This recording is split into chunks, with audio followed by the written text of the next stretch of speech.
Hey everyone, it's Sevy. Our long-awaited kitsune priestess, publisher, and fluffy tail connoisseur Yae Miko is finally here, and I've been able to play with her for around 2 days thanks to early access benefits. We're all curious on how she plays and performs, and if she's worth your primo gems, and in this video, I aim to share what I've experienced so far to hopefully help you form a better understanding of her. Before we proceed, let me emphasize that this is an early review of Yae's final release kit, and as such does not constitute an in-depth long-term review nor guide. If you're on the fence about pulling her, you probably should wait a bit more for long-term reviews, but for now this is my analysis and impression of her. With that in mind, let's get into it. So what role is Yae Miko expected to fulfill and how good is her kit for that? From my experience, she's best played as an off-field sub-DPS, doing consistent damage over time with her Sakura turrets and inserting her burst in your team rotation for AoE big damage. These Seisho Sakura are the core of her gameplay, so let me share my technical findings about them.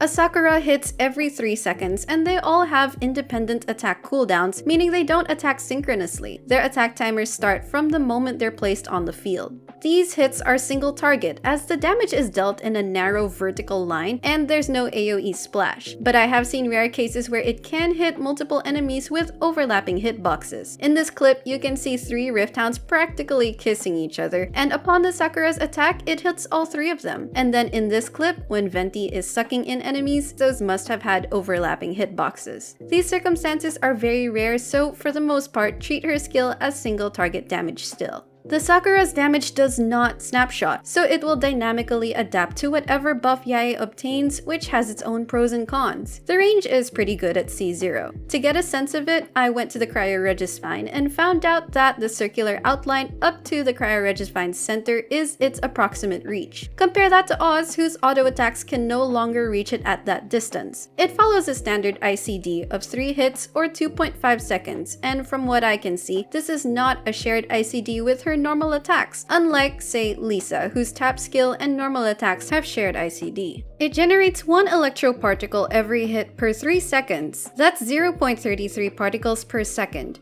It's much less than what Fischl can produce, which is almost 1 particle every second. So Yae's own particle generation is standard, but certainly not enough to self-battery because of Yae's own burst cost.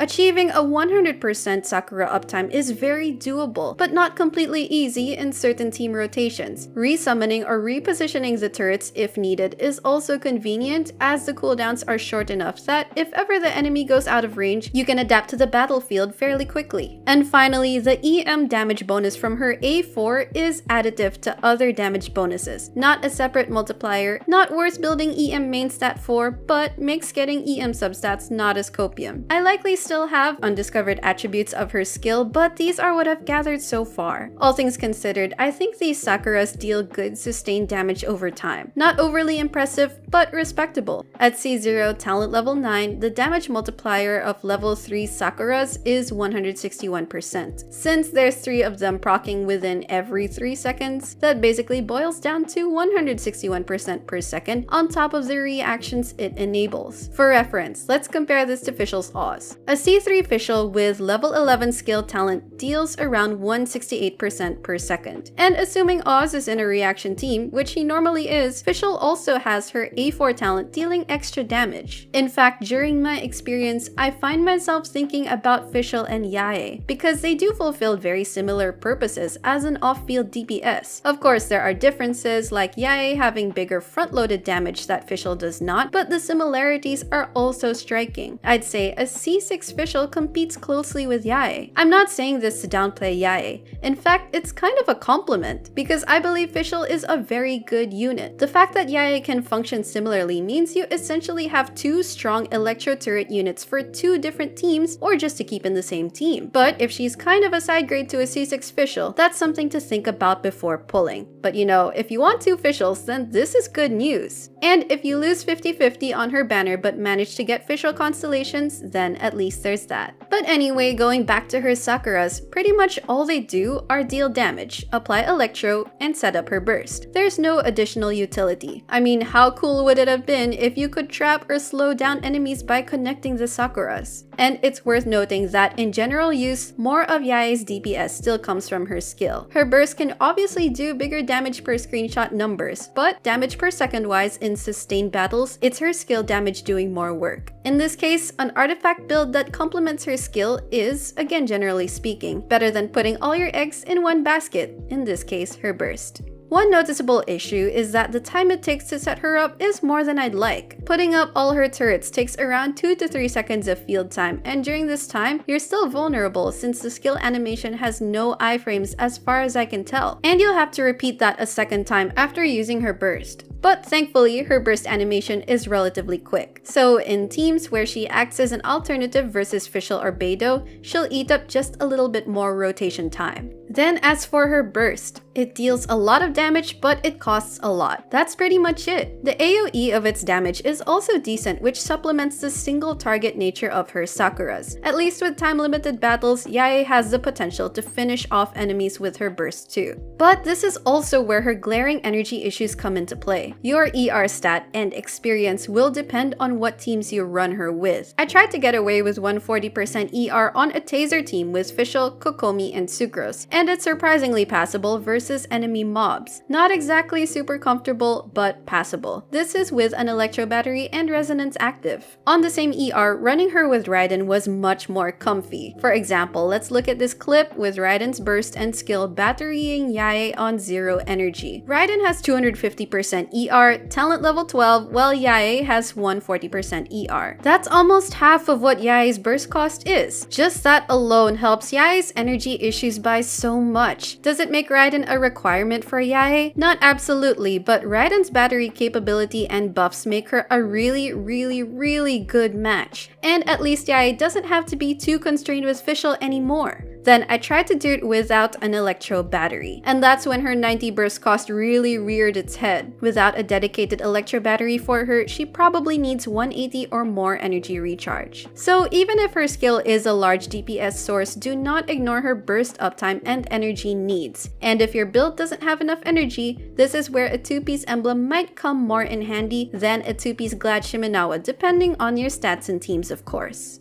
So we know her skill and burst work to make her a sub-DPS, but can she be an on-field main DPS? This is my personal take, but I wouldn't run her as one for a couple of reasons. One, her normal attack multipliers coupled with her attack speed aren't an upgrade over other units meant to be actual main carries. Her charged attack also has a relatively slow animation and 50 stamina cost. You can jump cancel it once her wand hits the upper right hand peak, but I don't see myself using her charged attacks very often except for abusing reaction ICDs. Her auto attacks for me don't feel as nice as they look. She technically can be a driver for taser teams or a rare overload trigger playstyle, which aren't dependent on damage multipliers, but then you'd have to deal with other issues. She is very squishy, plus her attack animations may require some level of animation cancelling. If you're running a taser team where Child, Kokomi, or Sucrose are members, then they could do the driver job better than Yae can. Child will deal much more damage, Kokomi will tank whatever comes her way, and Sucrose has faster attacks that can swirl too.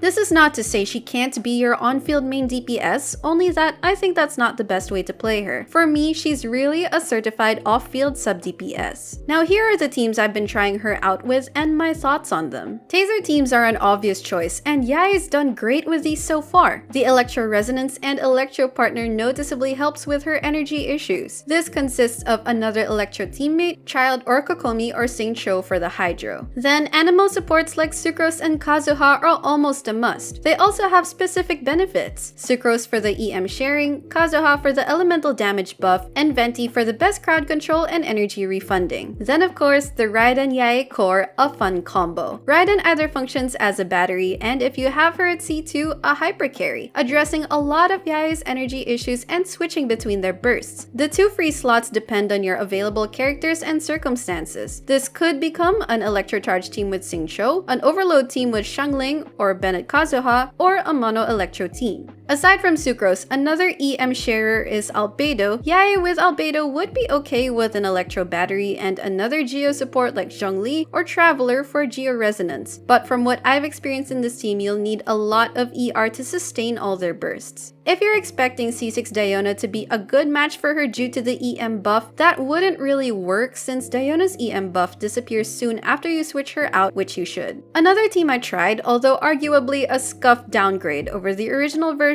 is like a pseudo Kokomon team. Sucrose, Kokomi, Xiangling, and instead of using Fischl, we replace her with Yae. However, the problem with this is that Yae takes longer time on field for rotations. Also, she needs a very high energy recharge stat due to a lack of Electro Battery, unlike Fischl who is the battery with a lower cost. A niche overload combo with Yae as the overload trigger is an option, but it's a very expensive resin-consuming project. It wants a high EM build, and to maximize its damage potential needs to ascend her to level 90. Before my closing thoughts, let's just take a quick look at her notable constellations. C1 effectively makes her burst cost 66, which is extremely helpful. I think for her first constellation, that's an okay trade as it helps with one of her biggest concerns. C2 increases the Sakura damage, but also the range. Honestly, I don't think its range is a big problem. C4 adds buffing utility for her skill, which is nice for increasing your team's Electro DPS, just more damage again. And finally, C6 is basically like Raiden C2, but here's the thing, it only applies for her skill, not her burst. Would that make her too broken if it also worked on her burst? Or is it just to emphasize how much of her playstyle's damage comes from her skill? Do I think her constellations are a must? If you want her to be a more significant upgrade from C6 Fischl rather than a side grade, then yes. So is Yae an overpowered or broken unit? I don't think so, but I'm personally not surprised by this. mihoyo has been getting more and more consistent about balancing characters, bringing interesting and potentially useful mechanics, but inserting a couple of drawbacks here and there. The biggest question on my mind right now is that at C0, what new meta team opportunities could Yae open? On existing team templates, she acts as a more expensive alternative to Electro off-field DPSs, like Fischl and Beidou. This might change over time as new meta teams get discovered or developed. If her constellations get unlocked, could we see more Yae-centric teams emerge too? Right now, I think she's just okay power-wise. If you're pulling for Yae, then you're getting a solid character. But if you were on the fence about what she can add to your account, especially if you already feel content with Fischl and or Beidou, then I'd say wait a bit more until we have enough time to better analyze what she offers.